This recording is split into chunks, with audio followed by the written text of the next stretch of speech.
Ang kakayahang magdisenyo ng iyong sariling shot ay talagang mahalaga sa NBA. Maaari kang makahanap ng isang posisyon sa liga na ito kung maaari mong talunin ang isang depensa sa iyong sarili. Na sinasabi, maaaring hindi ito ang lokasyon na iyong inaasahan, isaalang-alang ito.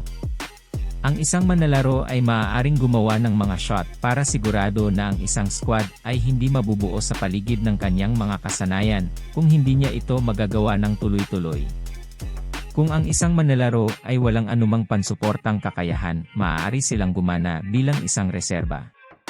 Isaalang-alang ang Cleveland Cavaliers na si Charis Leopard bilang isang ilustrasyon. Si Levert ay mahusay sa basketball court na kaya niyang gumawa ng mga shot na magpapablush kahit na ang pinakamahuhusay na mga atleta na nagsabing hindi niya ito ginagawa ng madalas. Si Levert ay karaniwang iniisip na isang reserba, bilang isang resulta maaari pa ba siyang maging kapaki-pakinabang sa Los Angeles Lakers. Natanggap ng Cleveland Cavaliers ang F. Rui Hachimura. Natanggap ng Los Angeles Lakers ang G.F. Caris Levert 2020 para sa second round pick GSW sa pamamagitan ng CLE 2025 second round pick Milvaya CLE. Isa sa dalawang pangunahing kakayahan na karaniwang mayroon ang NBA great ay ang kakayahang gumawa ng mga shot, ang isa ay ang paglikha ng mga play, kung alin ang mas mahalaga, walang tamang tugon. Hello Lakers fans! Take the opportunity to leave that like, subscribe to the channel, and activate the bell para ma-notify sa tuwing may bagong video.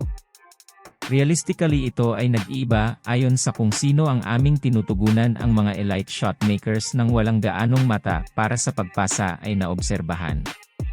Nasaksihan din ang mga dynamic na playmaker na hindi palaging nakakapagdisenyo ng sarili nilang hitsura.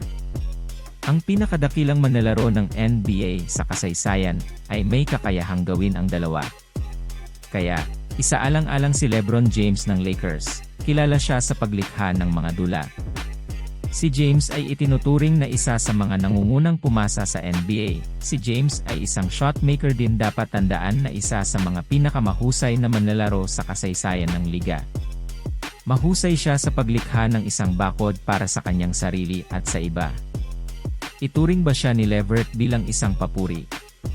Ang ideyang ito ay hindi magiging tanyag sa lahat ng mga taga-suporta ng Lakers.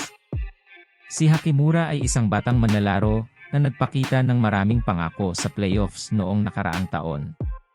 Bakit nasa ganitong lokasyon ang Lakers? Kailangan nilang maghintay at panoorin kung paano gumaganap ang kanilang season. Pag-isipan natin ang iba't ibang posibilidad. Ang Lakers ay maaaring gumawa ng ilang makabuluhang hakbang ngayong season, kung ang Hachimura ay umuurong o kung sila ay maglaro ng hindi maganda. Maaari ba silang maghanap para sa isang shot creation injection? Baka Levert ang sagot sa kasong iyon.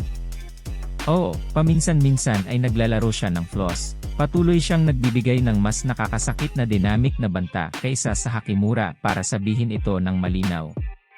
Kung kailangan nilang gawin ng Lakers ang desisyong ito, iwanan ang iyong komento sa video, samantalahin ang pagkakataon na iwanan iyon, mag-subscribe sa channel, at i-activate ang bell para ma-notify sa tuwing may bagong video.